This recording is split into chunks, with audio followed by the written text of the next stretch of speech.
Ribuan tahun lalu, jauh sebelum dikenal sebagai Pulau Dewata, Bali adalah hutan belantara yang sakral. Di Gunung Raung, Jawa, seorang Maharesi Agung, Resi Markandeya, mendapatkan wahyu ilahi. Ia diperintahkan untuk memimpin pengikutnya menyebarkan dharma ke timur, ke pulau yang belum tersentuh. Dengan semangat membara, Resi Markandeya memimpin rombongan kecil penuh keyakinan dan harapan. Mereka menyeberangi selat, meninggalkan peradaban Jawa, menuju tanah yang asing dan liar. Inilah Bali, sebuah pulau yang masih dikuasai oleh roh-roh alam yang ganas, dijaga oleh kesunyian purba. Rombongan itu bergerak ke pedalaman, menuju kawasan hutan lebat di utara Ubud, sekitar Taro. Atas perintah resi, mereka mulai menebang. Tujuannya, mendirikan perkampungan dan tempat suci. Namun, setiap tebasan disambut oleh bisikan misterius dan suasana yang semakin mencekam. Hutan itu seolah menolak untuk didiami. Mereka telah melanggar batas suci alam. Tiba-tiba, seorang pengikut jatuh sakit. Demam tinggi melanda tanpa sebab yang jelas. Awalnya hanya 1, lalu 2. Dalam hitungan hari, penyakit aneh itu menyebar cepat. Ini bukan penyakit biasa. Ini adalah perlawanan dari Parayang, roh penunggu hutan Bali. Resi Markandeya mencoba segala cara. Ia membacakan mantra, melakukan ritual penyembuhan. Namun kekuatan spiritualnya belum cukup untuk menaklukkan energi primal pulau ini. Satu persatu, pengikutnya menghembuskan napas terakhir di tanah asing itu. Resi Markandeya menyaksikan murid-murid setianya menjadi korban tragedi yang tak terduga. Tanah yang mereka injak telah menuntut harga. Inilah tumbal pertama Bali Dwipa. Pengikut yang tersisa diliputi ketakutan. Mereka memohon untuk kembali. Dengan hati hancur, Resi Markandeya memutuskan ekspedisi ini gagal.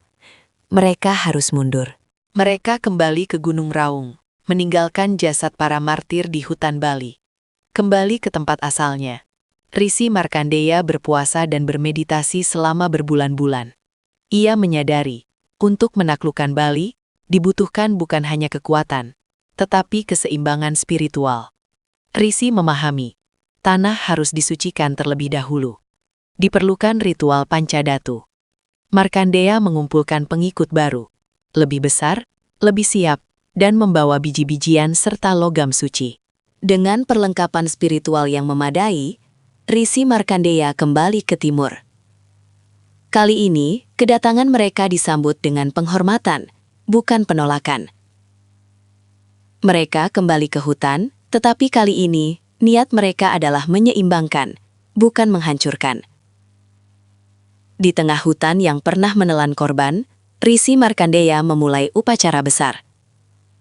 Bukan tumbal manusia yang dibutuhkan, melainkan persembahan suci kepada alam. Rasi menanam Pancadatu, 5 elemen logam suci, ke dalam bumi. Penanaman ini menandakan ikrar, hidup berdampingan manusia dan alam.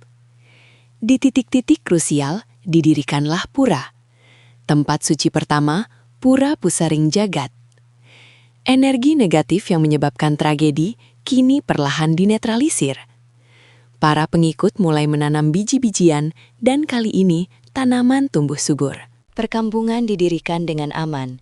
Inilah awal peradaban Hindu Bali. Dari Taro, ajaran Dharma menyebar ke seluruh pelosok pulau.